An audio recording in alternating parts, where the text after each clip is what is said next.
I think there is a profound and enduring beauty in simplicity, in clarity, in efficiency. That's why we handpicked a 16GB storage module for the new iPhone 7. This is important.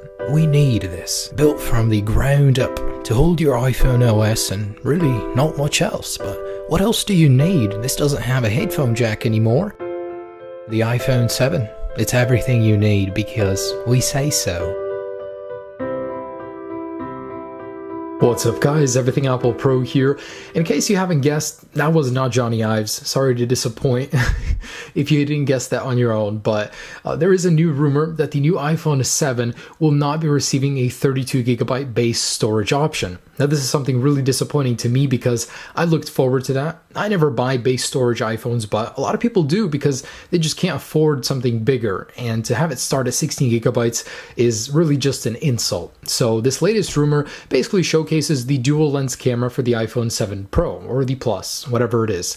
We've seen it many times in the past, but this time around there's a little goodie off to the edge. So this comes from a Weibo account of a somewhat reliable analyst. Basically, it is the dual lens sensor. If we cross compare it to other rumors, it's actually the very same lens. So looking at the actual storage options, if we zoom in real close, we can see that it is a SanDisk storage chip. So that's something that was predicted in an earlier rumor, and now we see it, rising to fruition. So if we actually zoom in even closer, we can see that there are 3 storage sizes with these chips. One is 16GB, one is 64GB, and one is 256GB. Now this is just a rumor. I really hope it stays at that level, but if Apple were to actually ship a 16GB iPhone, their stock, I'm afraid for it, really. It would nosedive, as if it wasn't doing bad enough in the past few weeks. But anyways, next up, so Apple may have shifted suppliers for their dual lens camera for the iPhone 7 Plus. It's no longer certain that it'll be called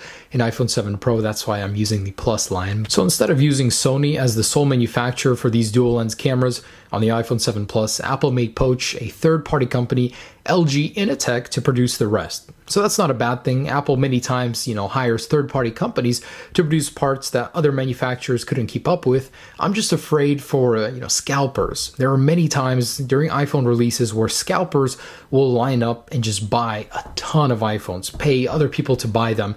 And the fact that there may be a delay with the supply for the iPhone 7 Plus means that this will be a golden opportunity for scalpers to make extra dough. So, that just means that us as customers, we can't receive our iPhones on time and we have to wait longer and longer. So that's something I absolutely hate. Other people profit off of, other people's misfortune. And basically, I'm not looking forward to that, but there may be a huge delay in iPhone 7 Pro models. And lastly, Apple has been granted a patent that allows for fingerprint usage through the display. So using ultrasound waves, this patent basically details a way that you can use your fingerprints on the display without needing to use a separate Touch ID sensor. This is great because it would allow for a supposed edge-to-edge display where everything is just a display. That is truly the future, something we don't have nowadays, but man, that would really be cool. And guys, there you go. That is the latest on the iPhone 7.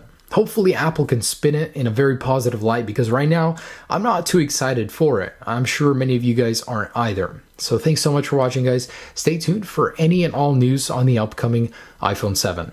Peace.